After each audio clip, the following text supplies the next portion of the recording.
记从这大门进来，大家都在鼓掌，非常激动。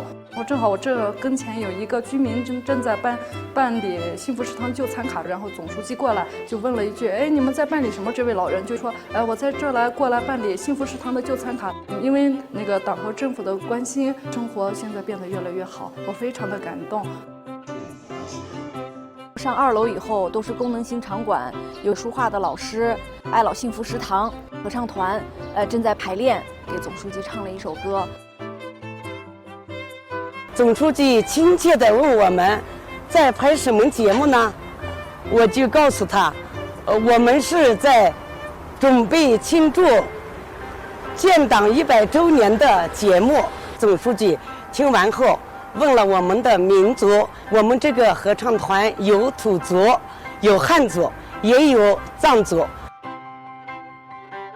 青海本身呢就是一个多民族聚集的一个大家庭，在青海来说，民族团结是特别重要的。